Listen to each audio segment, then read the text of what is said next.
द्रौपदी भी जाने लगी। द्रौपदी अपने पांचों पुत्रों के पास में गई और जाकर के कहने लगी कि बेटा कहीं अन्यत्र चल करके सोएंगे, चलो। लेकिन द्रौपदी के पुत्र कहते हैं कि माँ आपको तो नींद आ नहीं रही, हमें तो बहुत नींद आ रही है, आप जाओ, हम तो यहीं सोएंगे। द्रौपदी अपने पांचों पुत्रों को वहां सोता हुआ छोड़ करके चली गई। इधर आधी रात को अश्वत्थामा आया और उसने उस द्रौपदी के पांचों पुत्रों को पांचों पांडव समझ करके उनके सर को धड़ से काट दिया। थाल में सजा करके उन शीश को पांचों शीशों को लेकर के गया और दुर्योधन के सामने कहा कि दुर्योधन, मैंने तुम्हारा काम कर दिया, पांचों पांडवों को मार दिया, ये पांचों पांडवों के शीश।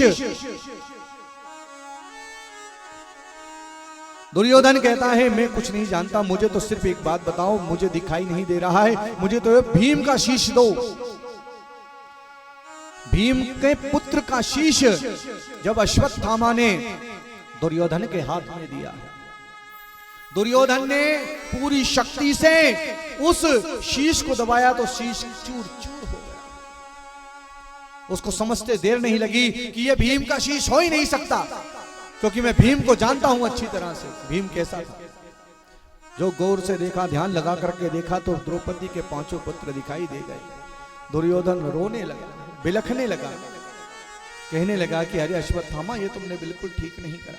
अरे मेरी दुश्मनी तो उन पांचों पांडवों से थी, तुमने तो पांचों पांडवों के पुत्रों को मार दिया। ऐसा कहते कहते दुर्योधन के वही प्राणांत हो गए। सवेरा हुआ, अब थोड़ा सा विचार करो, जिस मां के पांच पांच पुत्र मारे गए हों, उस मां की परिस्थिति क्या होगी। द्रौपदी विलाप करती है, करुणा क्रंदन करती है, रो रही है। क्या बिगाड़ा था मेरे पुत्रों ने अश्वत्थामा का, क्यों मार दिया, सोते हुए मेरे पुत्रों को मार दिया उसने। लाखों नर नारी आए उस दृश्य को देखने के लिए। कहते हैं अर्जुन ने गांडीव हाथ में ले लिया, भीमसेन ने गदा हाथ में ले ली। अर्जुन कहता है देवी, तुम्हारे पुत्रों को मारने वाला अश्वत्थामा आकाश पाताल कहीं पर भी हो, मैं उसे जीता नहीं छोड़ूंगा। अर्जुन चला, कहते हैं बीच रास्ते में अश्वत्थामा मिला। अश्वत्थामा ने देखा कि अर्जुन आ रहा है मुझे मारने के लिए। अश्वत्थामा ने यहां पर उस अर्जुन पर ब्रह्मास्त्र चलाया। ब्रह्मास्त्र को आते हुए अर्जुन ने जैसे ही देखा तो सीधे भगवान श्री कृष्ण से कहने लगा कि कन्हैया मुझे बचाओ, मुझे बचाओ, ये ब्रह्मास्त्र मुझे जला करके भस्म कर देगा। भगवान श्री कृष्ण कहते हैं अर्जुन डरो मत, कभी कभी विष की औषधि भी विष होती है। लोहे को लोहे से ही काटा जाता है, कांटे को कांटे से ही निकाला जाता है। यदि तुम इस ब्रह्मास्त्र से बचना चाहते हो तो एक काम करो, तुम भी ब्रह्मास्त्र चलाओ। अर्जुन ने भी ब्रह्मास्त्र चलाया, दोनों ब्रह्मास्त्र आपस में टकराए, शांत हो गए। इधर अश्वत्थामा कहते हैं अर्जुन गया और अश्वत्थामा को पकड़ करके लेकर के आया, घसीटता हुआ बांध करके लेकर के आया, रस्सियों से बांध दिया, बांध करके ला करके कहते हैं द्रौपदी के पास में उस अश्वत्थामा को पटक दिया और कहने लगा देवी, ये रहा तुम्हारे बालकों का हत्यारा, बताओ इसे मैं कैसे मारूं। इसने तुम्हारे पांच पांच पुत्रों को मारा है। वैसे तो इसे 5 बार मृत्यु दंड मिलना चाहिए, लेकिन मरेगा ये एक ही बार। बताओ मैं इसे कैसे मारूं,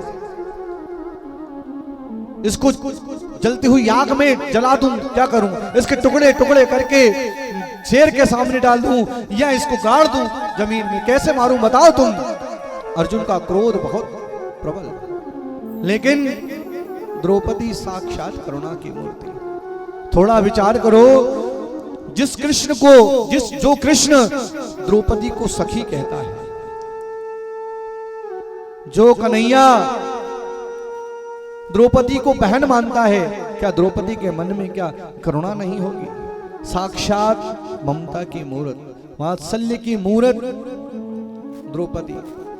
द्रौपदी जाकर के अश्वत्थामा के बंधन को खोलने लगी। मुंचताम मेषः ब्राह्मणो नित्रः। छोड़ दीजिए आप इसे, इससे क्या मिलेगा। अर्जुन कहता है क्या कह रही हो देवी, इसे छोड़ दूं जिसने तुम्हारे 5 5 पुत्रों को मार दिया, इसे छोड़ दूं। द्रौपदी कहती है एक बात बताओ, इसको मारने से क्या मेरे पुत्र वापस जीवित हो सकते हैं क्या?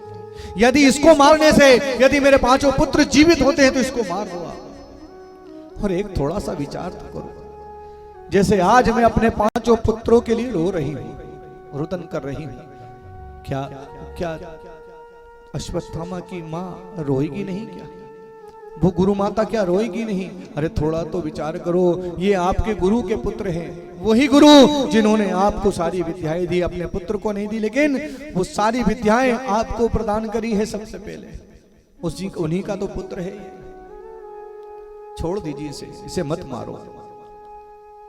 अर्जुन कहने लगा कि इसके मन में तो दया आ गई।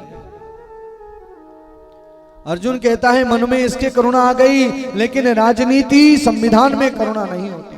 शठ के साथ शठता का व्यवहार करना ही चाहिए। सबसे पूछता है, कन्हैया से जाकर के पूछा, कन्हैया तू बता क्या करूं? तो कृष्ण कहते हैं देखो अर्जुन, ब्राह्मण चाहे जैसा भी हो, ब्रह्म बंधुर न हंतव्यम आतताई वधारणा। ब्राह्मण चाहे जैसा भी हो, उसको मृत्यु दंड नहीं दिया जा सकता। और बालकों का हत्यारा, बच्चों का हत्यारा चाहे जो भी हो, उसे छोड़ा नहीं जा सकता। इसलिए इसे मारो भी मत और इसे छोड़ो भी मत। सारी सभा में सन्नाटा छा गया। भीमसेन जाकर के कहने लगे, धन्य है आप जैसे 2-4 न्यायाधीश अगर और हो जाए तो हो गया उद्धार। अब इसे मारो भी मत और इसे छोड़ो भी मत, ये क्या न्याय हुआ? भगवान कहते हैं अर्जुन, ब्राह्मण का वध कैसे होता है मैं बताऊं। ब्राह्मण सबसे ज्यादा काय से डरता है? ब्राह्मण डरता है सबसे ज्यादा अपने अपमान से। यदि ब्राह्मण का वध करना चाहते हो तो उसको भरी सभा में अपमानित करो। अगर इसको मृत्यु दंड देना चाहते हो तो इसको भरी सभा में इसका आधा सर मूंड दो, आधी मूछ मूंड दो, और इसके जन्म से जो इसके मस्तिष्क में मणि लगी है उस मणि को निकालकर इसको धक्का दे करके बाहर भगा दो, इसकी मृत्यु वही हो जाएगी। अर्जुन ने वैसा ही करा, आधा सर मूंड दिया, आधी मूछ मूंड दी, सर में जो मणि लगी थी वो निकाल करके धक्का दे करके भगा दिया अश्वत्थामा को। देखो अश्वत्थामा को तो अर्जुन का शुक्रगुजार होना चाहिए था कि उसने उसे जीता छोड़ दिया, लेकिन अश्वत्थामा के मन में ईर्ष्या ने जन्म ले लिया। ईर्ष्या समझते हो ना, ईर्ष्यालियों के लक्षण कैसे होते हैं? मेरी एक आंख जरूर फूट जाए लेकिन पड़ोसियों की दोनों फूटनी चाहिए। मेरा आधा घर भलीचा साफ हो जाए लेकिन पड़ोसी का पूरा सीताराम होना चाहिए। सही है ना?